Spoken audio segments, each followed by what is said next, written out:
Hello and welcome to the second episode of Python 0 to Hero from Techhub. In this episode, we will be setting up Python and VS Code, which is a code editor to write code in. Now, before we get started, there are a few things I would like to talk about.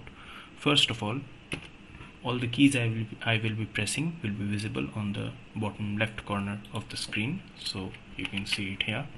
And all the links shown in the video will be provided in the video description. Let's start. First of all, in the last chapter, we saw what an interpreter actually is and how it works. Today we will be installing the Python interpreter and a code editor. Firstly, to install Python, go to this link shown here. Next, once you're on the site, you can hover over this download button and select your operating system. I'm on Windows, so I'll be selecting Windows. Now, the newer versions of Python are known to be a bit unstable, so we should download a little older version. Anything between 3.10 and 3.13 should work for our purposes. Now, we can download the required file by coming down here, so you can see 3.1, and you can download the Windows installer from here. Now, since I have already downloaded it, I will be skipping it this time. Now, one thing to make sure of is once you're installing Python, you will be shown a dialog box like this, and make sure to tick this button known as Add Python exe to path. In some installers, it can also be shown as Add Python to environment variables. Make sure to tick this, otherwise the installation might not work properly.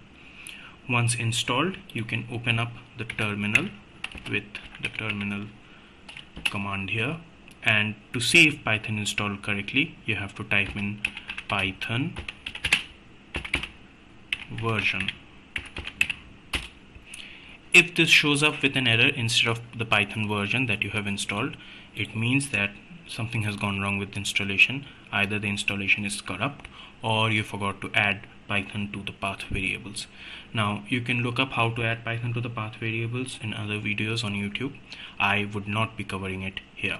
If you're on other operating systems like Mac OS or Linux, instead of Python version, you need to write something like Python 3 version.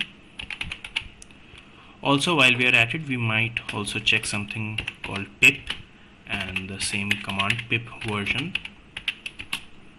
So if this shows up with an error, there is once again some mistake while installing the Python program, right?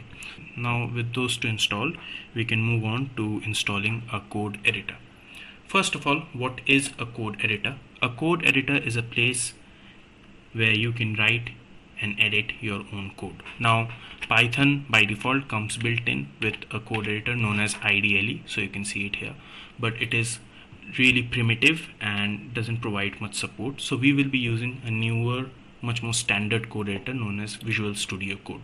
So you can download it from here, again links in the description, and download it for your own operating system. Once you have downloaded it, you'll be treated with a window like this.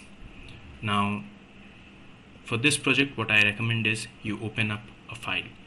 You make a new folder for this project. So here I can come and file, open folder, and here you can see I have Python coursework, right? So I can select this folder, and you can see that this folder opens up inside this Explorer, right? Another thing we need to make sure is to install the Python extensions. So you can do that by coming to this tab labeled extensions, and you can search for Python, and you will see a Python debugger and a Python language support, both by Microsoft, and you can install it from here. Once installed, we are ready to write code, but before that I would like to show you the basics of how VS Code works. So you can click this button to create a new file inside that Python coursework folder. So let's say I create a new file, and I can write inside this file. I can press Ctrl S to save it, and I can once again create a new folder inside here like so, and that all works. And I can create a file inside that folder like so, and you can hit Ctrl and tilde, which is the button below your escape key, to open this window, which is known as the terminal. We will use this window to run our programs in. That is it for this episode. From the next episode onwards, we'll be writing some Python code. See you there.